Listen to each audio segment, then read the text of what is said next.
Sa isang lugar sa pagitan ng malalalim na bangin at malawak na tuyong ilang, kung saan alikabok at hindi ulan ang dala ng hangin, isang lalaki ang nakatagpo ng hindi inaasahan. Papunta si Kochisi-pima sa balon niya. Nang hapon na iyon, nang makita niya ito, isang babae nakasubsob sa kahoy na bakod.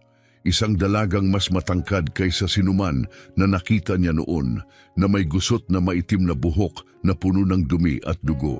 Nakasuot siya ng balat ng usa na may palamuti ng kwintas. Halatang isa siyang Apache. Tuyot at bitak-bitak ang kanyang mga labi, halos maputi. Nang alukin siya ni Kochisi ng tabo ng tubig, tiningnan lang siya nito. Walang pasasalamat sa kanyang mga mata kundi malalim na pagdududa. Gayunpaman, uminom siya, minsan, 2, 3 beses.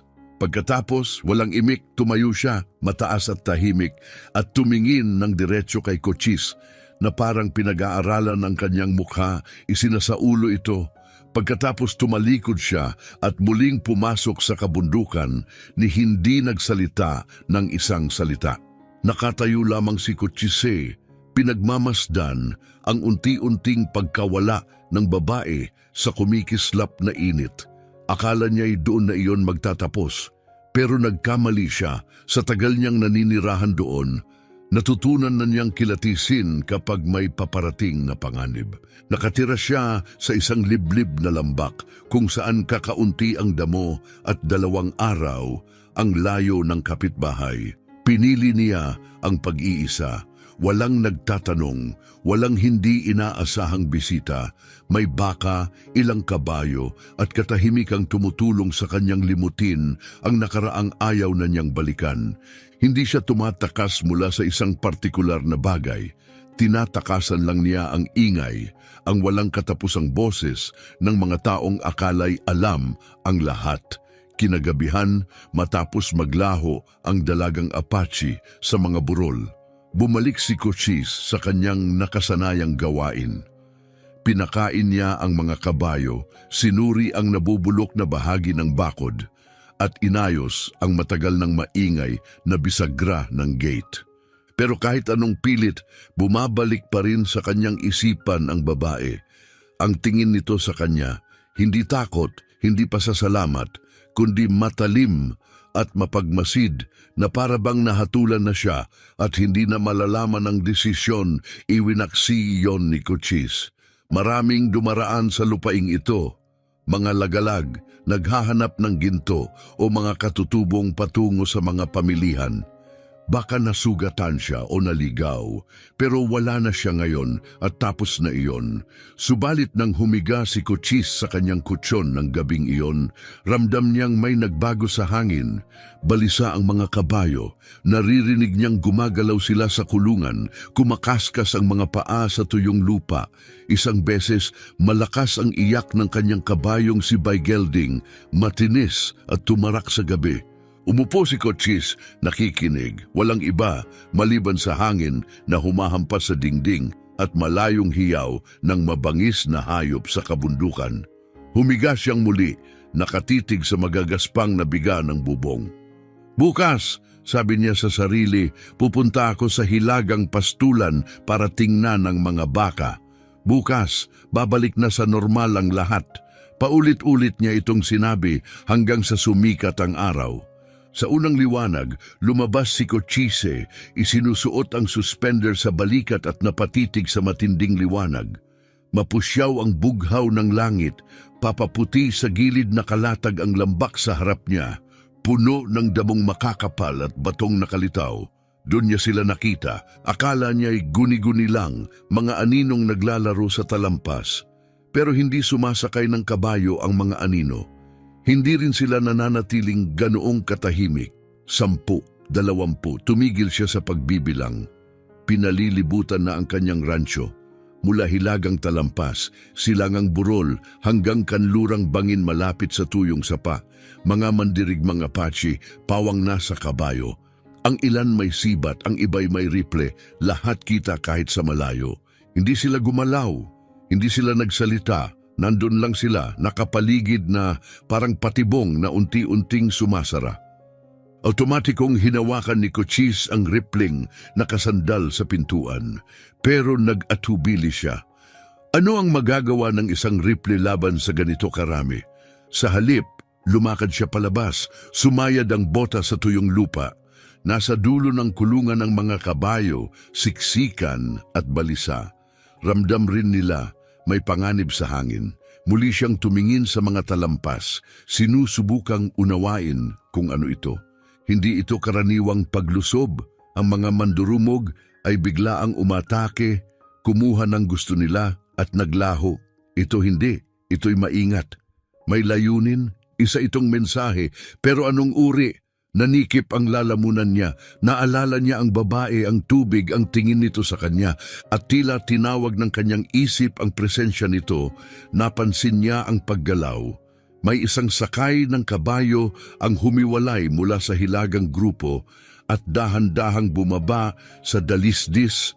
Mahinahon at tiyak kumilos ang kabayo na parabang isa sila ng sakay. Eksakto ang bawat hakbang.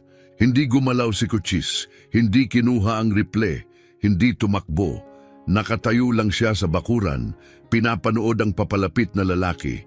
Iniisip kung ito na ang araw na tuluyan siyang minalas. Huminto ang sakay, mga 50 talampakan ang layo.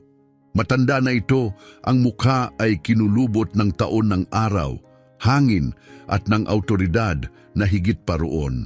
Wala siyang war paint pero hindi niya kailangan. Ang presensya pa lang niya ay sapat. May mga lumitaw pang ibang sakay sa likuran niya, nagkalat at nagmamasid. Tuyot ang bibig ni Cochise, mabigat ang katahimikan, nakakabingi. Pagkatapos, iniangat ng matandang mandirigma ang isang kamay. Hindi ito kaway, hindi rin banta. Basta't itinaas niya ito, matatag at hindi gumagalaw, na parabang may hinihintay na siya lang ang nakakaalam. Mabilis ang tibok ng puso ni Cochise. Ano man ito, matagal na itong nakatakda bago pa siya magising. Ngayon, ang tanging tanong ay, nailigtas ba niya ang sarili sa pagbigay ng tubig o isinumpa niya ang kanyang kapalaran na natiling nakataas ang kamay at mas lumakas pa ang tibok ng puso ni Cochise sa kanyang pandinig. Narinig na ni Cochise ang mga kwento kung paano raw kayang hubaran ng mga mandirigmang Apache ang isang tao hanggang sa buto sa loob lamang ng ilang minuto. Kung paano sila lumalaban nang may matinding bangis na pati mga batikang sundaloy napapasuko sa takot. Akala niya dati pinalalabis lamang ang mga ito, ginagawang dramatiko. Pero ngayon, habang nakatayo sa gitna ng sariling bakuran, napapaligiran ng mga mandirigma sa lahat ng panig, hindi na siya sigurado. Dahan-dahang ibinaba ng matandang Apache ang kanyang kamay at bumaba ng kabayo. Bawat galaw niya ay maingat, parang bahagi ng isang ritual. Lumapit siya, 10 mababagal na hakbang at tumigil. Pilit pinakalma ni Cochise ang kanyang paghinga. Isa itong uri ng pagsubok. Kung nais nila siyang patayin, nagawa na nila iyon kagabi pa. May buong gabi silang magsindi ng apoy o barilin siya sa bintana, pero hindi nila ginawa. Sa halip, hinintay nila ang bukang liwayway. Hinintay siyang makita sila ng sarili niyang mga mata. May kahulugan niyon, kaya lumapit din si Cochise, 10 hakbang, at tumigil. Nakatapat na sila sa isa't isa, may pagitan ng tuyong lupa. Ang mukha ng matanday magaspang at sunog sa araw, parang pinatandang katadma itim ang kanyang mga mata, hindi mabasa, may mga guhit ng uban sa kanyang buhok. Bagaman walang dala sa mga kamay, napansin ni Cochise ang patalim sa sinturon nito at ang ripling nakasabit pa sa kabayo. Inilapag ni Cochise ang kanyang mga kamay sa gilid, bukas at walang banta. Hindi siya nagsalita. Ano nga ba ang sasabihin niya? Hindi rin naman sila magkakaintindihan. Tahimik ang lahat, hindi gumalaw ang mga mandirigma sa talampas. Tanging ang kabayo lang ang bahagyang gumalaw, dumadagundong ang mga paa sa tuyong lupa. Sa itaas, may isang lawin na dahan-dahang umiikot, walang kaalam-alam sa tensyong bumabalot sa ibaba. Pagkatapos, muling iniangat ng matanda ang kanyang kamay, ngunit ngayon itinuro niya ang balon. Nanikip ang dibdib ni Cochise, ang balon, ang tubig, ang babae. Ibinaba ng matanda ang kamay at ginaya ang kilos, parang nagbubuhos at umiinom. Malinaw ang mensahe, dahan-dahang tumango si Cochise. Oo, nagbigay siya ng tubig. Sa babae, kahapon. Hindi nagbago ang ekspresyon ng matanda, pero bahagya siyang lumuwag sa tindig. Pagkatapos tumalikod siya at sumigaw sa kanyang wika, matitigas, malinaw na salita na tila may bigat kumilos ang mga mandirigma sa silangan. Binuksan ang isang daan. Mula sa siwang na iyon, may iisang sakay ng kabayo na lumitaw. Natigilan si Cochise. Siya iyon, ang babae, pero ngayon ay iba na ang itsura. Nakalugay ang buhok, maayos na nakalugay at may mga palamuting kuwintas. Nakaayos siya ng malinis na deerskin at may kwintas na turkesa at pilak matikas ang kanyang tindig habang sakay ng isang makulay na kabayo. Kahit sa malayo, litaw ang kanyang taas, mas matangkad pa sa karamihan ng lalaki. Bumaba siya mula sa burol, maingat ang bawat hakbang tulad ng matanda. Ngunit di tulad ng ama niya, hindi siya tumigil sa malayo. Lumapit siya kay Cochise, huminto mga 10 talampakan lang ang layo, sapat upang makita ng malinaw ang kanyang mukha. Tinitigan niya si Cochise ng parehong tahimik, ngunit matatag na tingin. Pagkatapos, nagsalita siya. Nagbigay ka ng tubig. Hindi tanong iyon, pahayag, pagkilala. Tumango si Cochise. Oo, lumingon siya sa matanda, pagkatapos ay ibinalik ang tingin kay Cochise. Hindi mo alam kung sino ako. Muli hindi tanong, umiling si Cochise. Hindi sugatan ka, kailangan mo ng tulong. Sandaling may nagbago sa kanyang mga mata. Marahil ay gulat, marahil ay paggalang. Pagkatapos, bumaling siya sa ama at nagsalita ng mabilis sa wikang Apache. Tahimik lang, nakinig ang matanda sa kasumagot ng isang salita. Bumalik ang babae ng tingin kay Cochise. Sabi ng ama ko, matapang ka o hangal. Nanuyo ang lalamunan ni Cochise, ama niya. Ibig sabihin, ang lalaki ay hindi lang leader. Siya ang puno. Ibig sabihin, ang dalaga ay hindi basta babae. Anak siya ng pinuno ng daan-daang mandirigma. Hindi ko alam, mahina niyang sabi. Kaya kabuhay, sagot ng dalaga. Kalma ang tinig, halos walang damdamin. Kung alam mo, baka gusto mong gantimpala. Pero nagbigay ka ng tubig dahil lang sa kailangan ng tao. Iba yon. Muli nagsalita ang matanda, ngayon ay mas mahaba. Nakinig siya pagkatapos ay isinalin. Sabi ng ama ko, pagsubok ko ito. Maglakad mag-isa, 3 araw. Walang pagkain, walang tubig. Patunay na matatag. Patunay na handa. Tumigil siya sandali bago nagpatuloy. Bumagsak ako, nabagok ulo, naligaw, tubig mo nagligtas ng buhay.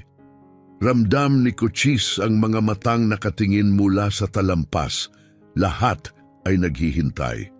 Masaya akong ligtas ka, taos-puso niyang sabi. Bahagyang tumagilid ang ulo ng babae, parang pinag-aaralan siya muli. Hindi ka natatakot? Takot na takot, amin ni Cochise. Pero kung tatakbo ako o babaril, wala ring saysay, kaya nandito ako. Sa unang pagkakataon, bahagyang ngumiti ang babae, o halos ngumiti. Nagsalita siya muli sa kanyang ama. Tumango ang matanda, pagkatapos ay bumalik sa kanyang kabayo. Tumingin muli ang babae kay Cochise. Pinapanood ka namin, sabi niya. Titignan kung totoo ka o nagsisinungaling. Makikita namin kung sasabihin mo sa ibang puti kung nasaan kami. Makikita namin kung ikaw ay mabuti o masama. Iyon ang sabi niya. Tinanong siya ni Cochise, gaano katagal? Pero hindi siya sumagot. Sa halip iniikot niya ang kabayo at muling tumungo sa burol. Ang kanyang ama, ang matandang mandirigma, ay sumakay na rin at sumunod sa kanya. Naiwan si Cochise na mag-isa sa kanyang bakuran habang ang araw ay unti-unting sumisikat sa langit. Hindi umalis ang mga mandirigma. Nanatili sila sa mga talampas, tahimik at hindi gumagalaw, mistulang bahagi ng kalikasan. Mula sa malayo, maaari silang mapagkamalang mga bato o puno. Pero alam ni Cochise, pinagmamasdan siya. Wala siya sa tanikala pero para bang nakakulong siya. Ang kanyang tahanan ay naging bilangguan at wala siyang ideya kung gaano ito katagal. 3 araw ang lumipas. Hindi umalis ang mga mandirigma. Nagpapalitan sila sa pagbabantay, ngunit hindi kailanman naiwan ang mga burol. Tuwing gabi, may mga manipis na usok na umaakyat mula sa kanilang mga apoy. Sinubukang mamuhay ni Cochise na parang normal ang lahat, pero walang anumang normal.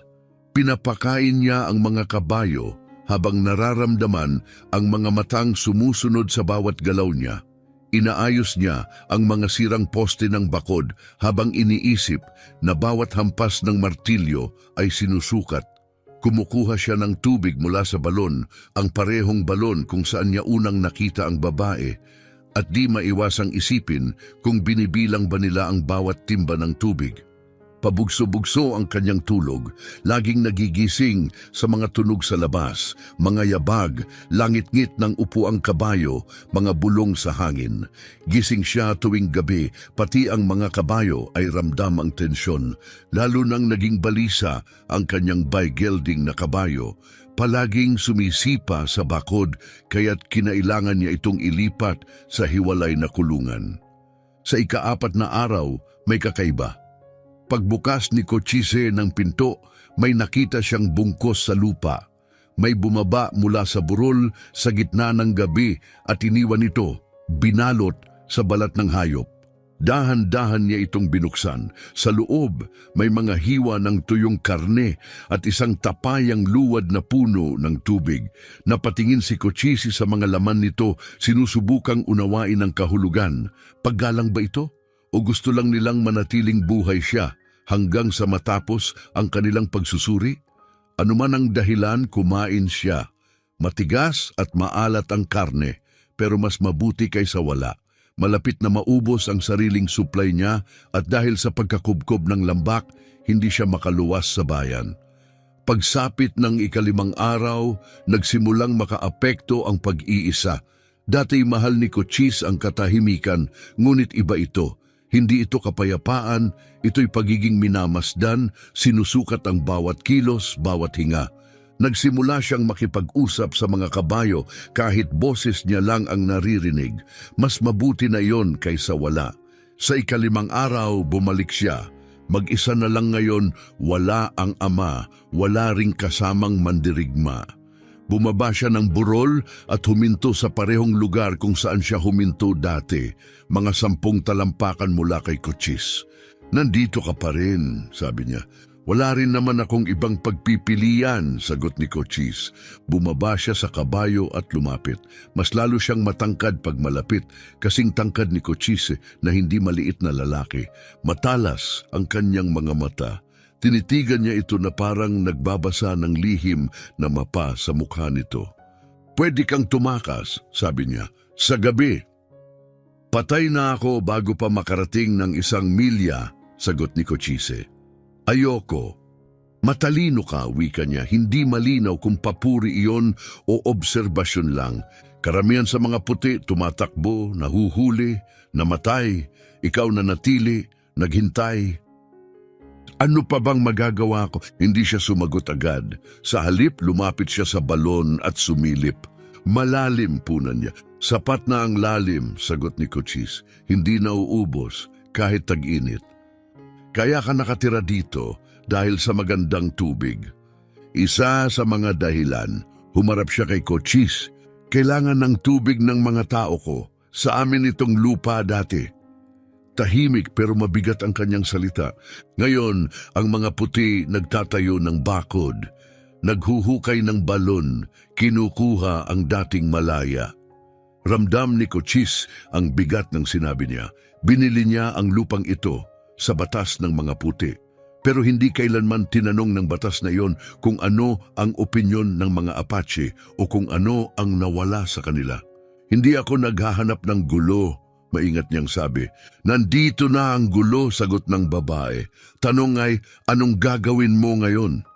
Bago pa siya makasagot, isang matinis na putok ng baril ang umalingaw-ngaw sa umaga. Isa pa. At pangatlo, mabilis na lumingon ng babae sa silangang burol. Kumilos agad ang mga mandirigma. Alerto. Sunod-sunod na putok muli.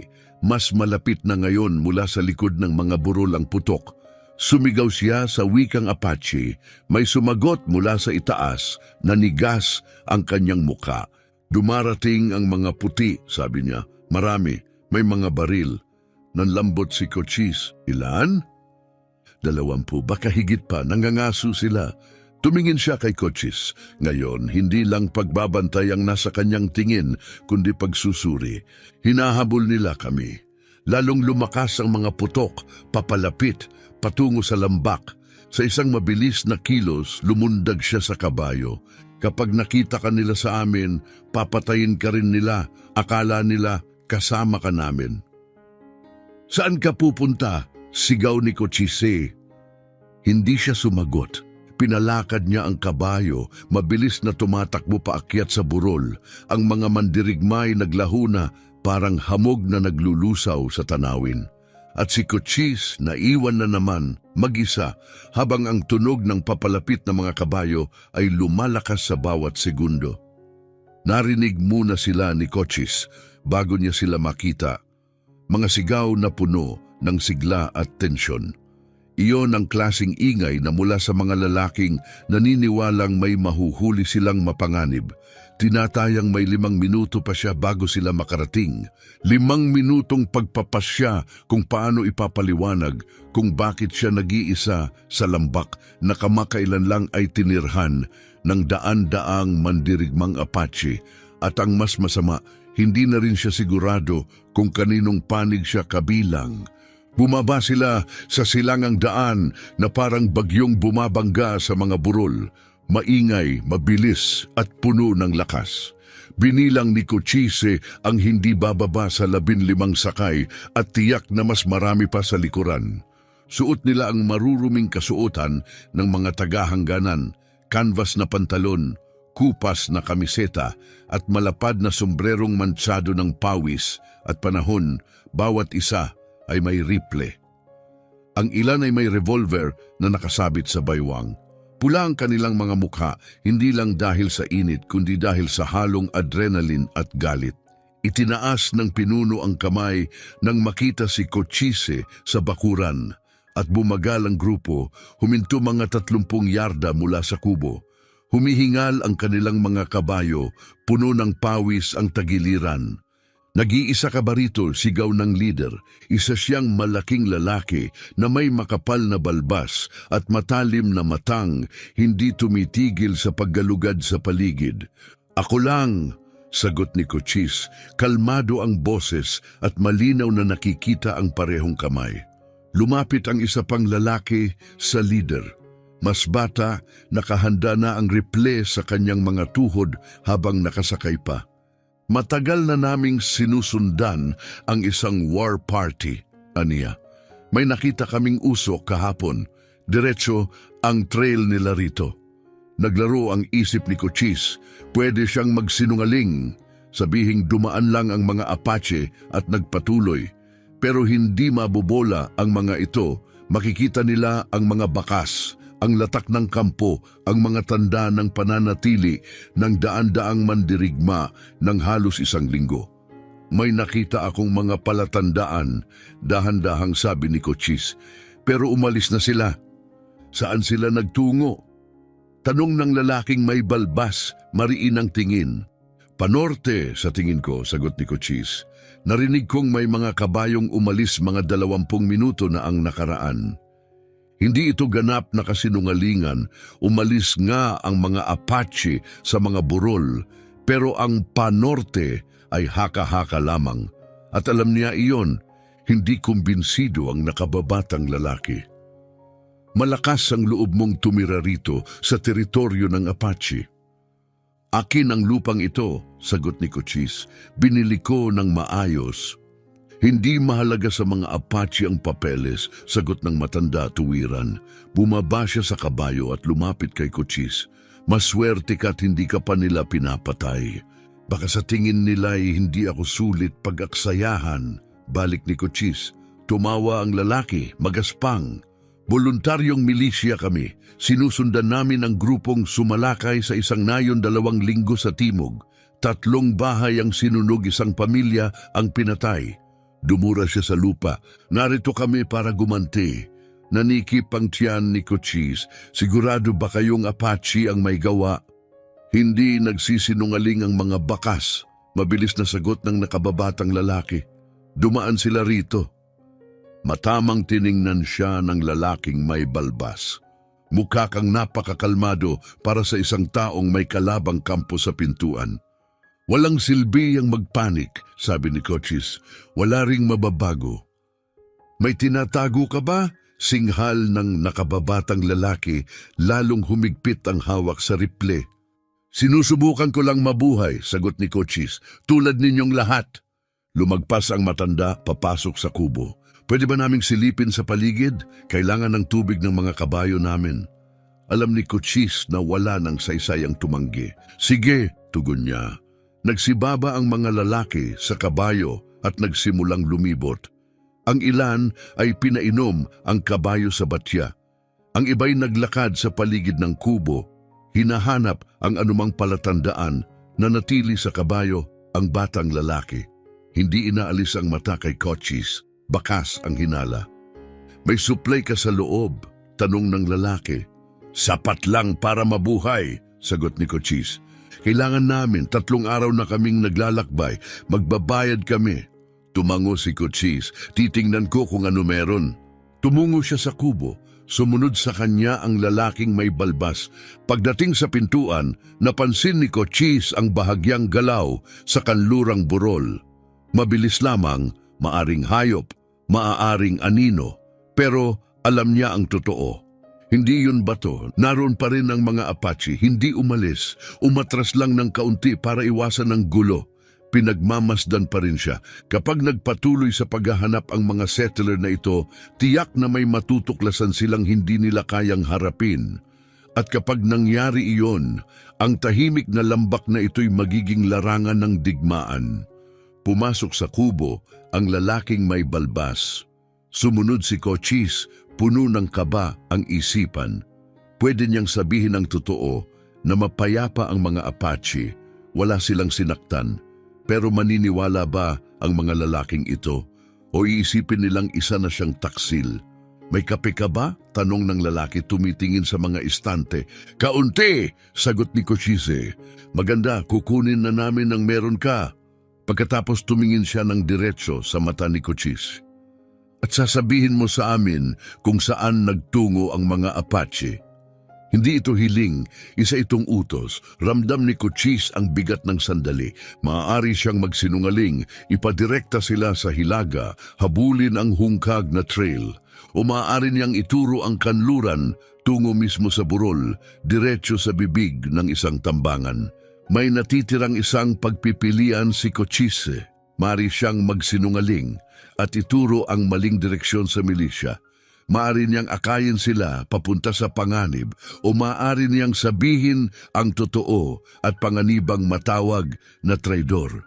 Baka nga barilin siya agad-agad. May sumigaw mula sa labas, may natuklasan na. Bago pa ang mga bakas, marami, malapit lang sila. Nagbago ang anyo ng lalaki na may balbas. Kumapit siya agad sa kanyang revolver. Gaano na sila katagal umalis? Tanong niya. Tinitigan siya ni Cochise. Hindi sapat ang tagal. Hinugot ng lalaki ang kanyang baril at mabilis na lumabas ng kubo. Sumunod si Cochise, malakas ang kabog ng kanyang dibdib. Nakatipon na ang milisya malapit sa silangang bakod. Malambot ang lupa roon at malinaw ang mga bakas. 12 ang kabayo ang dumaan. Walang bakal sa paa, maingat ang mga hakbang, organisado. Dito talaga sila dumaan, bulong ng isang lalaki habang nakaluhod sa lupa. Matagal silang nanatili rito. Itinutok ng batang sakay ang kanyang rifle kay Cochise. Singkit ang mga mata. Nagsinungaling ka, sigaw niya. Hindi lang sila dumaan, dito sila mismo nagkampo. Sinabi kong may nakita akong palatandaan. Sagot ni Cochise ng mahinahon. Hindi ko sinabing inatake nila ako. Bakit hindi mo sinabi sa amin? Galit na tanong ng lalaking may balbas. Isa kang settler, isang puti na nakatira sa lupa ng Apache.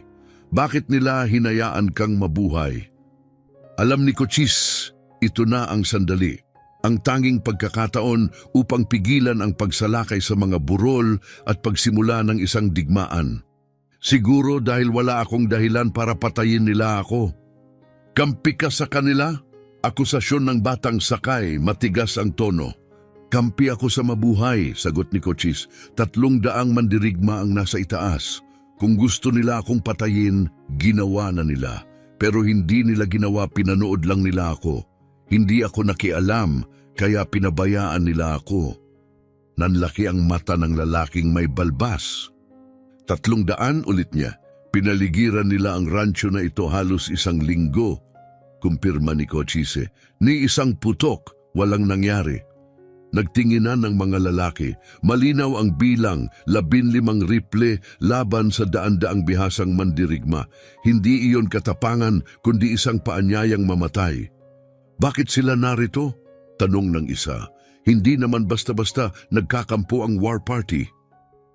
Maingat ang pagpili ni Cochise ng mga salita. May tinulungan akong tao, isang babae, binigyan ko ng tubig nang siya'y sugatan. Pumunta sila para alamin kung anong klaseng tao ako. Babae? Usisa ng batang sakay.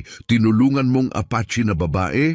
Ang pagbaluktot ng kanyang tinig ay nagpasingkaw sa panga ni Cochise, pero pinanatili niyang kalmado ang sarili. Tinulungan ko ang isang taong sugatan at uhaw, katulad ng kung sino man sa inyo. At ang kabayaran, pinalibutan nila ang rancho mo? Tanong ng lalaking may balbas, halatang duda pa rin. Tinitiyak lang nilang hindi ko sila pagtataksilan, sagot ni Cochise. Tumingin siya sa paligid, sa mga lalaking armado hanggang ngipin. Mukha ngang tama lang na naging maingat sila. Ibinaba ng lalaking may balbas ang baril sa balakang, pero hindi nilalayuan ang kamay dito. Nakakita na kami ng mga pamilyang sinunog ng buhay, mga batang pinatay. Inaakala mong makakalimutan namin yon. Inaakala kong dapat alam ninyo kung sino talaga ang hinahabol ninyo, sagot ni Cochise, matatag. Ang mga taong narito, wala silang inatake, sinusubukan lang nila ako. Sinusubukan para saan? Bago pa makasagot si Cochise, isang tunog ang bumaon sa hangin. Matalim, mataas, hindi tao, hindi rin hayop, isang hudyat. Napatigil ang lahat. Nabalisa ang mga kabayo. Muling narinig ang tunog, ngayon ay mula sa hilaga, isa pa mula sa timog, isa pa mula sa kanluran. Pinaligiran sila ng mga hudyat. Nandyan pa sila, bulong ng batang sakay, nanginginig ang boses, nangangatog ang rifle niya sa kamay. Tumingala ang lalaking may balbas sa mga burol, pero wala siyang nakita kundi mga bato, damo at anino. Lalong lumakas at lumapit ang tunog. Sakay na, aalis tayo, ngayon. Pero lumaban tayo, protesta ng isa. Lumaban tayo sa mga magnanakaw, singhal ng leader. Hindi para sumugod sa sariling libingan. Sumakay siya agad sa kabayo. Galaw. Nagmadaling sumunod ang iba. Ang ilan ay umatras ng nanginginig ang mga mata. Ang iba'y nagsimulang humawak ng renda. Balisa ang kanilang mga kabayo, umiikot at ayaw mapalapit sa burol. Nakabantay pa rin ang batang sakay, nakatutok ang rifle habang paatras siyang papunta sa kabayo. Ilang saglit pa, lahat sila'y nakasakay na. Huling sulyap ng lalaking may balbas kay Cochise. Isa kang hangal kung mananatili ka. Baka nga, sagot ni Cochise, pero akin pa rin ang lupaing ito. Hindi na yan magiging sayo kapag sinunog na nila. Pagkasabi nito, pinatakbo niya ang kabayo patimog. Sumunod ang grupo, isang dagundong ng kabayong naglaho sa distansya, kinain ng alikabok, hangin at katahimikan. Muling naiwan si Cochise, nag-iisa habang unti-unting huminahon ang alikabok. Huminto ang mga hudyat bigla, nanumbalik ang katahimikan. Pagkatapos sa burol may gumalaw, unay ang babae, nakasakay sa kanyang makulay na kabayo, kalmado't matatag ang paglapit, sumunod ang kanyang ama. Pagkatapos ay 12 mandirigma. Mabagal ang galaw nila, walang pagmamadali, walang banta, kundi presensya lang. Sa paanan ng burol, bumaba sa kabayo ang babae at lumapit kay Cochise. Walang bakas ng damdamin sa mukha niya. Pagkatapos ay nagsalita siya, "Hindi mo sila itinuro." "Hindi," sagot ni Cochise. "Pwede mong gawin. Gusto nilang patayin kami. Pwede mong pasayahin sila." "Ayokong may mamatay," sabi ni Cochise. Tiningnan siya ni Kiona, tahimik na pinagmasdan ng kanyang mukha sa isang sandaling tila mas mahaba kaysa tunay. Pagkatapos ay tumalikod siya at nagsalita sa kanyang ama sa wikang Apache. Kalmado ang tinig, ngunit may lalim. Nakinig ang matandang pinuno na hindi umiimik, ang madidilim na matay nakatuon kay Cochise na parang sinusukat ang isang bagay na lampas sa salita. Nang matapos si Kiona, sumagot siya ng maikli, matatag at parang pagsasara ng pinto. Pagharap ni Kiona kay Cochise, sinabi niya, "Sabi ng ama ko, tapos na ang pagsubok, nakapasa ka." May bumigat at gumaan sa dibdib ni Cochise. Ngayon lang niya napansin na napigil pala niya ang kanyang hininga. Paggaan ba yon o pagod lang? "Anong mangyayari ngayon?" tanong niya. Bahagyang lumambot ang ekspresyon ni Kiona. Hindi ito ganap ng ngiti, pero malapit. "Ngayon mag-uusap tayo," sagot niya. Hindi na naghintay ng paanyaya ang pinuno. Tumungo siya papasok sa kubo ni Cochise. Hindi ito parang banta, kundi kilos ng isang taong sanay sa respeto na hindi na kailangang humingi nito. Sumunod si Kiona at si Cochise na may pumasok sa likuran nila. Ngayon ay kakaibang pakiramdam na parang siya na ang bisita sa sariling bahay. Sa loob, huminto ang pinuno sa gitna ng munting silid. Dahan-dahan niyang inikot ang paningin sa simpleng kasangkapan, mga estanteng may kaunting gamit, at ang nag-iisang bintanang nakaharap sa kanluran. Nagsalita siya ng maikli. Sabi niya, "Simple ang pamumuhay mo," salin ni Kiona. "Tulad ng mandirigma, walang labis." Hindi tiyak ni Cochise kung iyon ay papuri o obserbasyon lamang. "Hindi ko kailangan ng marami," sagot niya. Hinila ng pinuno ang isang silya at umupo sa mesa. Ipinahiwatig niyang umupo rin si Cochise. Nanatiling nakatayo si Kiona, alerto, panay, ang sulyap sa pagitan ng dalawang lalaki at sa pintuan. "Ako si Kiona," wika niya sa wakas. Ang ibig sabihin ay maganda sa aming wika. Dagdag pa niya, "Pinagtatawanan ako ng mga puti dahil sa tangkad ko. Pero sabi ng ama ko, ako raw ay parang bundok, matayog, matatag, hindi natitinag." "Magandang pangalan," sagot ni Cochise. Napatingin siya sa pinuno. "At ang ama mo?" "Hindi mo kailangang malaman ang pangalan niya," sagot niya payapa pero tiyak. Pinuno siya, sapat na yon. Muling nagsalita ang pinuno, mababa at tuloy-tuloy. Isinalin ni Kiona ang bawat bahagi. "Binigyan mo ako ng tubig nang ako'y bumagsak," sabi niya. Muling ikinuwento ang mensahe. "Wala kang hiningi kapalit. Walang gantimpala, walang pabor. Hindi mo rin ako pinigilan. Binigay mo lang ang kailangan ko at hinayaan akong umalis." Tumigil siya, nakinig muli. "Hindi ito karaniwan," patuloy niya. "Ang mga puti kumukuha, humihingi, nanakit. Pero ikaw, nagbigay ka." Nagtagpo ang mga mata ni Cochise at ng pinuno. "Kailangan niya ng tulong," sagot ni Cochise. "Yun lang." "Sabi ng ama ko, hindi naging madali ang kanyang pagsubok," salin ni Kiona. 6 na araw niyang pinanood ka. Tinitingnan kung pupunta ka sa bayan, kung tatawag ka ng sundalo, kung ipagkakanulo mo kami para sa ginto o kaligtasan. Dagdag niya, "Wala kang ginawa ni isa doon." At nang dumating ang mga armadong lalaki, wala ka ring sinabi, pwede mo kaming isumbong, pwede mong pasayahin sila, pwede kang maging mabuting puti na tumutulong manghuli ng Apache. Hindi ako naghahanap ng gulo, sagot ni Cochise. Pero gusto mo ring mabuhay, sabi ng pinuno sa pamamagitan ni Kiona. At matalino iyon. Ang lalaking gustong mamatay, walang saysay. Pero ang pumipili kung paano mabubuhay, iyon ang may halaga. Bumunot ang pinuno mula sa isang pouch ng balat na nakasabit sa kanyang baywang. May kinuha siyang nakabalot sa tela. Dahan-dahan niya itong binuksan sa mesa.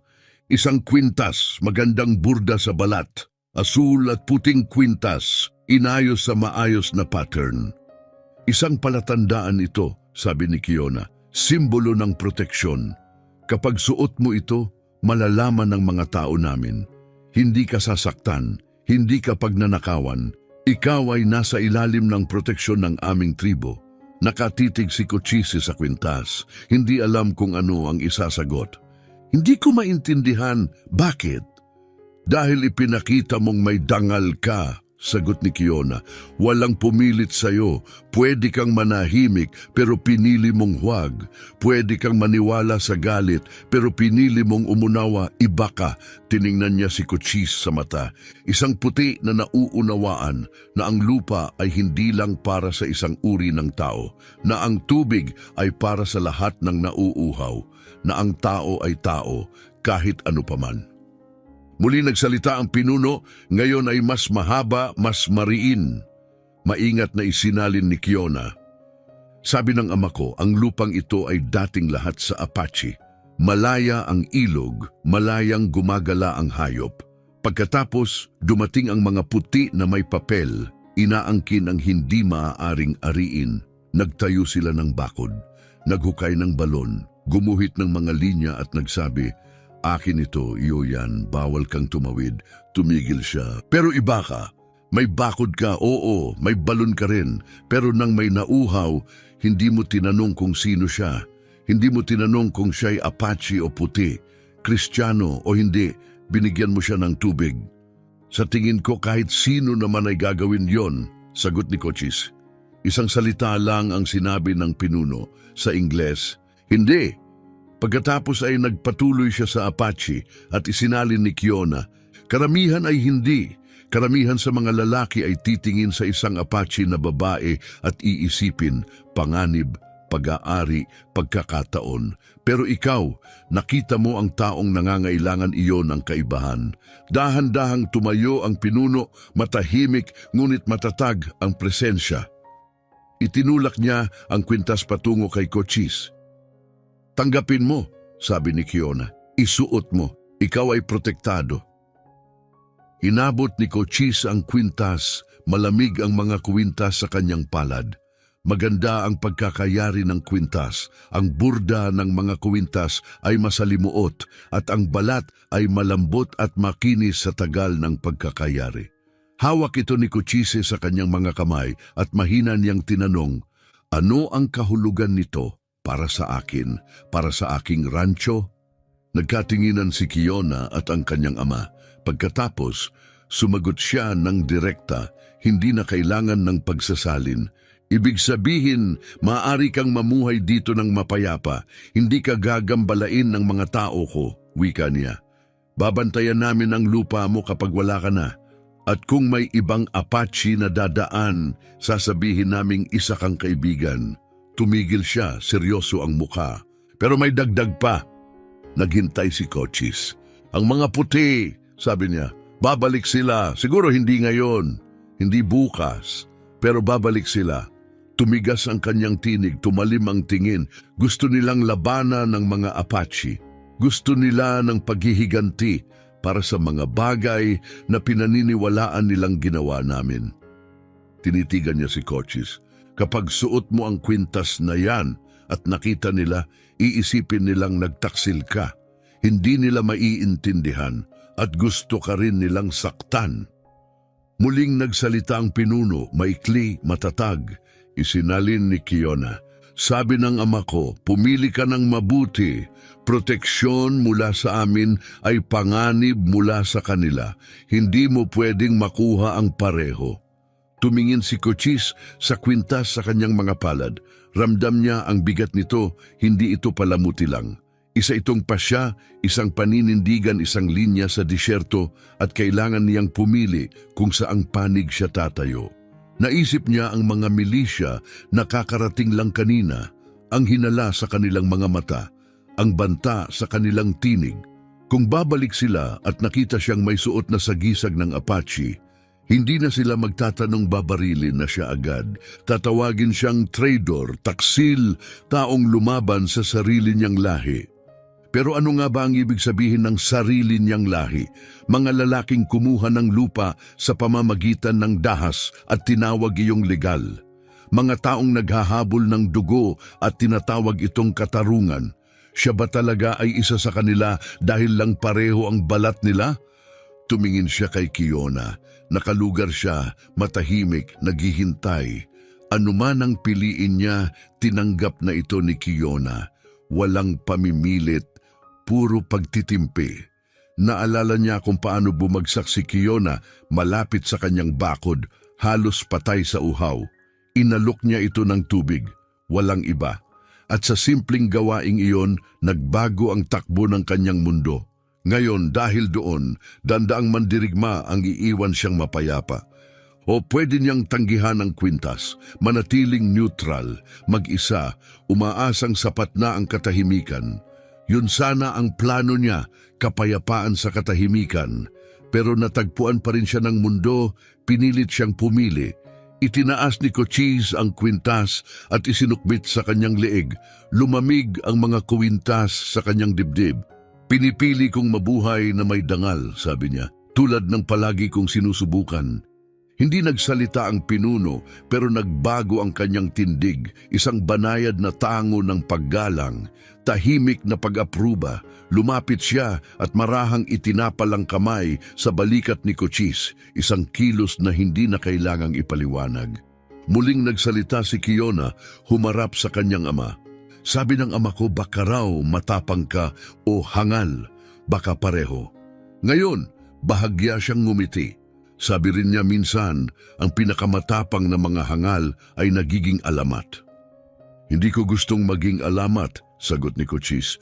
Gusto ko lang mamuhay ng tahimik. Mas kailangan ng tapang ang kapayapaan kaysa digmaan, sabi ni Kiona. Kahit sino kayang lumaban, pero ang pumiling huwag sa panahon ng galit, yun ang kakaiba. Tumalikod ang pinuno patungong pintuan. Sumunod si Kiona, ngunit huminto bago lumabas.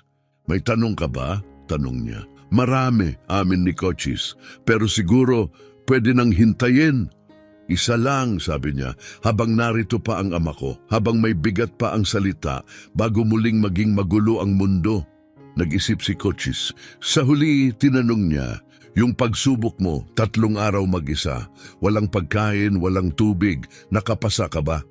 Hindi nagbago ang mukha ni Kiona, nabuhay ako. Yun ay may halaga, pero hindi ayon sa plano. Nahulog ako, kailangan ko ng tulong. Sabi ng iba, kabiguan na yon. At para sa'yo, tanong ni Cochise, sabi ko mas marami akong natutunan sa pagkahulog kaysa makakamtan ko kung nanatiling matatag, sagot niya. Minsan, ang pinakamahuhusay na aral ay galing sa di inaasahan. Tumingin siya sa ama. Minsan, ang tunay na lakas ay ang pagtanggap ng tulong. Mula sa labas, tinawag siya ng pinuno, matatag, ngunit hindi mabagsik. Lumabas si Kiona sa pintuan. Aalis na ang mga tao ko, sabi niya. Pupunta kami sa Hilaga, sa mga lupaing tag-init. Pinapahirapan kami ng mga puti na manatili kahit saan, laging nagtutulak, laging kumukuha. Babalik ba kayo? Tanong ni Cochise. Baka, sagot niya, mabilis na sumakay sa kabayo kung kailangan namin ng tubig o kung kailangan naming ipaalala sa sarili namin na hindi lahat ng puti ay pare-pareho. Nakasakay na ang kanyang ama, naghihintay, nakaayos na ang mga mandirigma, handa ng gumalaw. Umalis sila ng dahan-dahan, walang pagmamadali. Tapos na ang pagkubkob, tapos na ang pagsubok. Nakatayo si Cochise sa pintuan ng kanyang kubo, pinapanood silang unti-unting naglaho sa distansya. Minsang lumingon si Kiona sa ibabaw ng kabayo, itinaas niya ang kamay.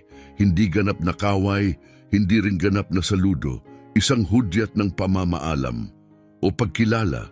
At pagkatapos, wala na siya. At sila'y tuluyang naglaho, parang huling sinag ng araw na nilamon ng kabundukan, tahimik ang lambak. Hindi ito ang tahimik na mapayapa, kundi ang kakaibang uri, ang uri ng katahimikan matapos ang ilang araw ng tensyon, matapos tumigil ang mga matang hindi mo makita pero alam mong nanonood. Ipinatong ni Cochise ang kamay sa kwintas sa kanyang dibdib. Mainit na ito ngayon, hugis ng kanyang balat, hindi na malamig sa palad. Siya ay protektado, pero siya rin ay minarkahan. At sa timog, may 15 mga ngabayo na pauwi sa kanilang pamayanan, dala-dala ang kwento ng mga Apache na nagkukubli sa mga burol. Ang mga kwento'y kakalat gaya ng apoy sa tuyong damo. Darating ang mas maraming tao, mas maraming baril, mas maraming gulo. Ang kapayapaang pinakaiiwasan ni Cochise tila lalong napalayo. Pero kahit papaano, alam na niya kung saan siya nakatindig. At kung may darating na naghahanap ng digmaan, kailangang dumaan muna sila sa kanya.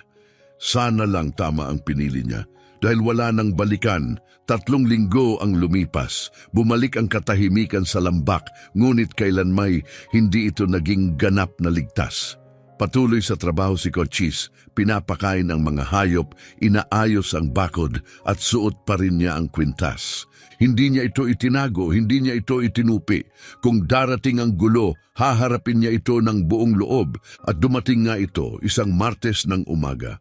May alikabok na umakyat sa timog na daan, mga sakay ng kabayo, mabilis ang takbo, 8 lang ngayon. Mas kaunti pero mas mabibigat ang armas. Bumalik ang leader ng milisya at ngayon may dalang panibagong lakas. Pumasok sila sa bakuran, bumuo ng kalahating bilog handa ang mga rifle. May narinig kaming balita, sigaw ng lalaking may balbas. Mga usap-usapan tungkol sa isang rancher na nakikipagsabwatan sa kaaway. Tumigil ang tingin niya sa kwintas. Mukhang totoo nga ang balita. Hindi umatras si Cochise. Wala akong kinakalakal, sagot niya. Gusto ko lang mamuhay ng mapayapa. Beadwork ng Apache yan, sigaw ng batang sakay. Suot mo ang mga kulay nila. Ibig sabihin, kabilang ka na sa kanila. Ibig sabihin, isa ako sa hindi nila papatayin, sagot ni Cochise. At sa lugar na to, mukhang matalinong desisyon niyon. Hindi, sagot ng leader habang bumababa sa kabayo, kamay malapit sa kanyang revolver. Ibig sabihin, isa kang traidor. Lumakad siya palapit, mabagal. Pumunta kami rito para bigyan ka ng pagkakataong magpaliwanag, pero sa itsura mo ngayon parang wala nang dapat pag-usapan. Kumalabog ang dibdib ni Cochise pero panatag ang kanyang tinig. Gusto mong malaman kung bakit ko suot ito? Dahil nagbigay ako ng tubig sa isang naghihingalong babae. Ang ama niya, pinuno ng 300 mandirigma, sinubok nila ako ng 6 na araw. Nakapasa ako, binigyan nila ako ng proteksyon, tinanggap ko, iyon ang buong istorya. Tumaas ang kilay ng lalaki, at sa tingin mo, espesyal ka? Iba ka sa amin na sinusubukang mabuhay? Hindi, sagot ni Cochise. Sa tingin ko, matalino ako. Tumingin siya sa paligid. Pumunta kayong naghahanap ng gulo. Ilan sa mga Apache ang napatay niyo? Tahimik. Iyon nga ang akala ko, patuloy ni Cochise. Pumasok kayo, nakita ninyong hindi nyo kaya umalis. Ako, pinili kong huwag lumaban. Pagpili ng duwag, sarkastikong sagot ng batang sakay. Baka nga, sagot ni Cochise, pero buhay ako. Nakatayo pa ang bahay ko at nakakatulog ako tuwing gabi dahil alam kong hindi ako nagsimula ng digmaang papatay sa mabubuting tao para sa wala. Pinagmasdan siya ng leader, matigas ang mga mata, hindi kumukurap. Akala mo ba makakaiwas ka? sa lahat ng ito habang buhay? Hindi, sagot ni Cochise. Sa tingin ko nakapili na ako ng panig, yung panig na ayaw ng dugo. Kung dahil doon kaaway ninyo ako, gawin nyo na ang pinunta ninyo rito. Iniunat niya ang mga bisig, itinaas ang kwintas sa sinag ng araw. Isang tahimik na hamon. Hindi gumalaw ang milisya, balisa ang mga kabayo, may lawin na sumigaw sa itaas. Sa huli, umiling ang lider. Isa kang hangal, Pimay, sabi niya, pero tapat ka. Tumalikod siya sa mga tauhan. Sakay na. May tunay tayong problema na kailangang harapin. Papalampasin natin siya? Tanong ng bata. Wala naman siyang sinasaktan, sagot ng lider. Kung ayaw siyang galawin ng Apache, desisyon nila iyon. May mga pamilya tayong kailangang tulungan, hindi bahagi ng problema ang taong ito. Sumakay siyang muli at tumingin pababa kay Cochise. Pero huwag mong asahan na tutulungan ka namin kapag lumala ang sitwasyon. Pinili mo na, mamuhay ka kasama nito. Balak ko nga, sagot ni Cochise. Umalis silang mas mabagal kaysa pagdating. Alikabok sa kanilang likuran. Lumingon ang batang sakay, litaw sa mukha ang galit at pagkalito. At muli naiwan si Cochise. Tahimik ang lambak, walang mandirigma sa burol, walang milisya sa daan, siya lang, ang kanyang lupa. At ang desisyong ginawa niya, lumakad siya sa balon, kumuha ng tubig, malamig at malinaw. Ibinuho niya sa painuman, pinanood itong huminahon. Sa pagtakip silim, habang nilulubog ng araw ang kanlurang burol, napansin niya ang paggalaw, isang sakay sa burol. Si Kiona, nakatayo siya ng matuwid sa kanyang kabayo, pinapanood siya mula sa malayo, tinitiyak kung buhay pa siya. Nang makita niyang nakatingin si Cochise, itinaas niya ang kamay, hindi ganap na kaway, hindi rin saludo, isang tahimik na kilos ng pagkilala, at pagkatapos tumalikod siya at naglaho sa takip silim. Hinawakan ni Cochise ang kwintas, nawala man ang tiwala ng kanyang mga kapwa puti, nakamit naman niya ang isang mas mahalagang bagay, tunay na kapayapaan, sa lupang bihira ang kapayapaan. Pumasok siya sa kanyang kubo, nagsindi ng lampara at tumupo sa isang simpleng hapunan. Sa labas, kumikislap ang mga bituin sa ibabaw ng tahimik na lambak. Walang sundalo, walang mandirigma, tanging lupa, langit. At ang matibay na katotohanang minsan, ang pinakamatapang na pwedeng gawin ng isang tao, ay ang tumangging lumaban. Nakatayo pa ang kanyang rancho, dumadaloy pa ang balon. At kapag may nauhaw na dumaang manlalakbay, Apache man o puti, kaibigan o estranghero, magbibigay siya ng tubig at hahayaan silang magpatuloy. Hindi ito malaking pamana, pero tapat. At sa lupang nilalamon ng takot at kasakiman, ang katapatan ay mas mahalaga kaysa ginto. Nagbigay si Cochise Pima ng tubig sa isang nangangailangan, at kapalit noon natagpuan niya ang higit pa sa kaligtasan, isang paraan upang mamuhay ng may dignidad sa mundong halos nalimutan na ang kahulugan nito. Madali ang desisyon, mataas ang halaga, pero pipiliin niya pa rin ito muli at sapat na iyon.